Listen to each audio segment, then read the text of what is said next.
So I just watched the new Transformers film, and something happened that I wasn't expecting. It was actually pretty good.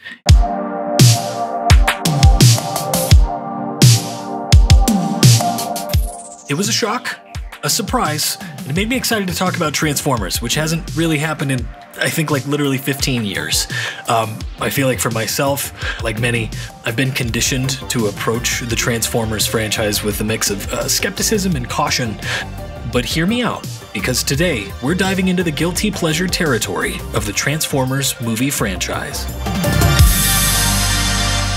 Welcome to Pop Mythology, where we unapologetically celebrate and uncover the stories and legends behind pop culture. I'm Jameson, and today, oh god, we're doing Transformers. Before we fully explore the franchise and craze that is Transformers, we should probably rewind and go all the way back to the beginning.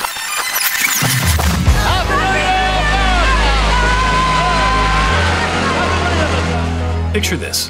It's 1984, and a little-known toy company named Hasbro teams up with a Japanese animation studio, Tatsunoko Production, to create a toy line and animated series that would soon become a cultural phenomenon. The Transformers, more than meets the eye. Autobots wage their battle to destroy the evil forces of the Decepticons. The Transformers. Transformers started as a way to market toys, but it quickly captured the imagination of kids everywhere. These shape-shifting robots, both Autobots and Decepticons, not only battled on our TV screens, but found their way into our hearts. In 1986, Transformers, the movie, hit theaters and it was a game changer. This animated film took bold risks, killing off beloved characters and introducing new ones that would shape the franchise for years to come. It had a star-studded voice cast, epic battles, and an unforgettable soundtrack that rocked our worlds. Orson Welles, literally Orson f***ing Welles, is Unicron. He plays U11. Transformers, the franchise, roars back to life in live-action form thanks to Michael Bay, and produced by Steven Spielberg. This movie aimed to bring the beloved Autobots and Decepticons to life in a visually stunning way, and they definitely succeeded.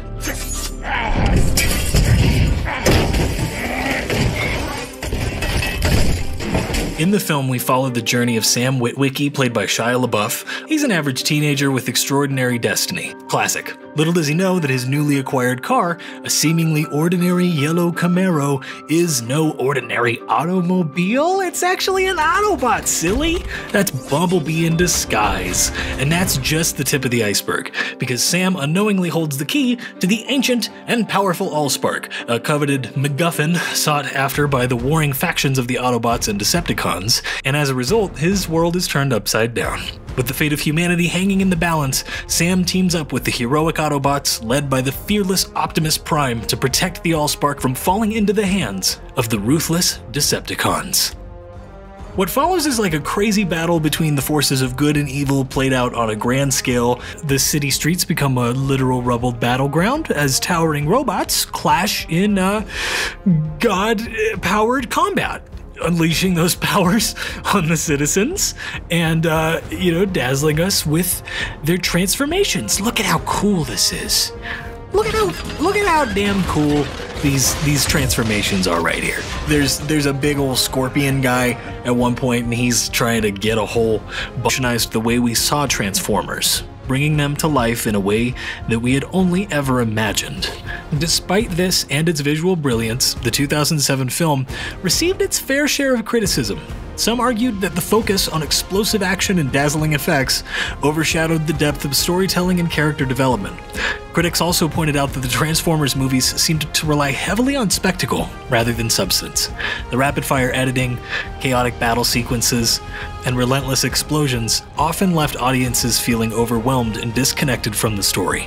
While the jaw-dropping action thrilled many, it left others longing for a more nuanced narrative.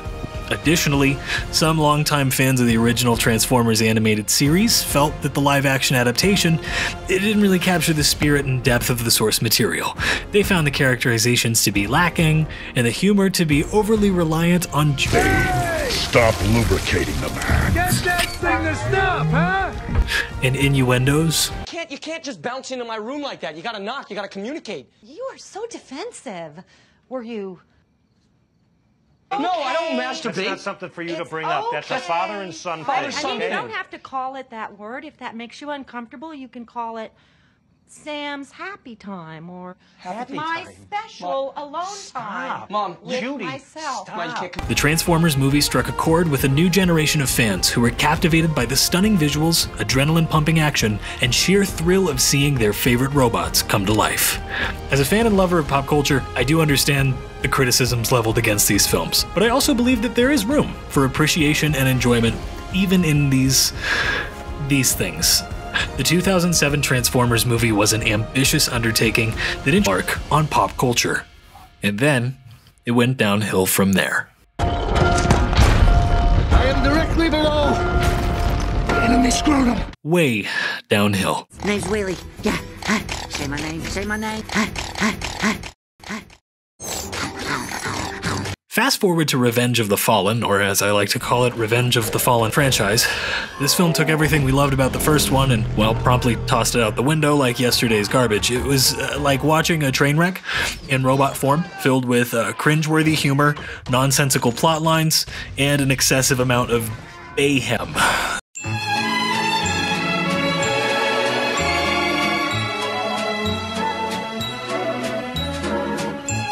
And while we're speaking of excessive, let's not forget the infamous twin robots, Skids and Mudflap. I screwed that up. I'm okay. I'm alright. This is combat, man. Oh, brain freeze, man. What's wrong with you? Yes, the classic let's take every offensive stereotype and cram it into two obnoxious characters move. Why don't you get a haircut with your bitch ass? Yeesh. It's almost as if someone handed Michael Bay a checklist of racial stereotypes and said, hey, let's turn these into a giant alien robot and call it representation. Now, I'm not one to nitpick, but when your robots are giving off more cringe than cool, it might be a franchise built on transforming alien robots. You'd think the possibilities would be endless, but instead, we got... Why we still listening to you, little punk ass? I mean, what you ever done for us except ding my rim? Kill Megatron. How about that? Well, he didn't get the job done, you know what I mean? Because he's back now, you scared? But they're scared to get your ugly face off. Yeah, okay, that's enough of those two. But let's not dwell too long on the disappointments. Wang. Deep Wang. Deep Wang. You're not getting it. I present to you Dark of the Moon, Age of Extinction, and The Last Night. 3 films that can be summed up in one word: Baygasm.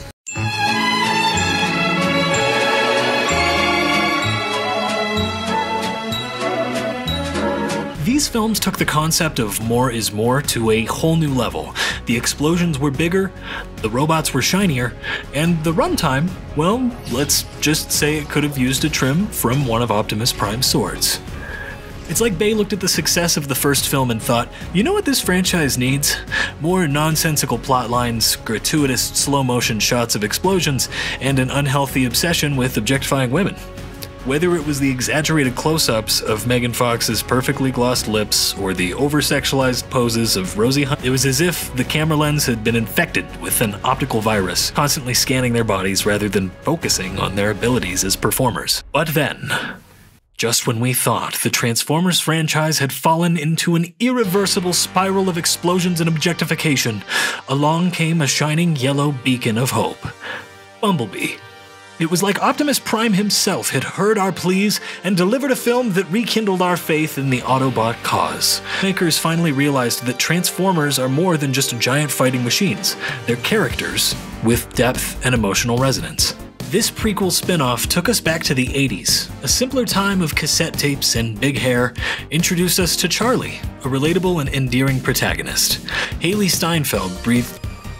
Bumblebee also dialed down the explosions and focused on building genuine relationships. It wasn't just about the high-stakes battles. It was about the connection between humans and Autobots, exploring themes of friendship, trust, and loyalty.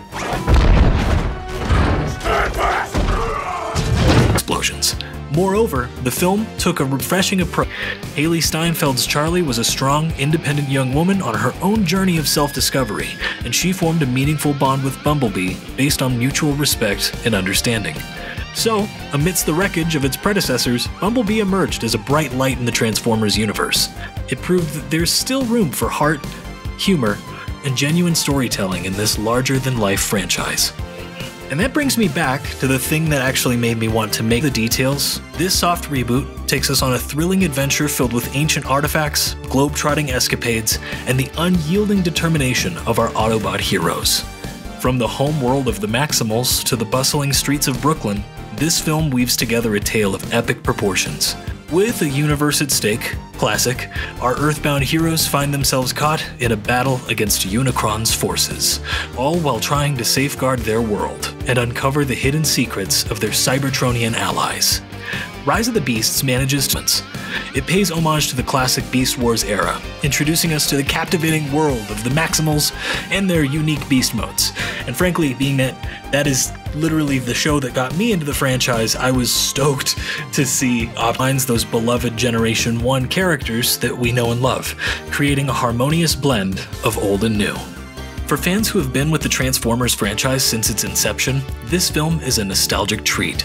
It's a loving nod to the past, reminding us of the rich history and enduring legacy of those iconic robots. Yet, at the same time, Rise of the Beasts paves the way for a fresh chapter in the Transformers universe, promised for a newcomer to the world of Autobots and Decepticons.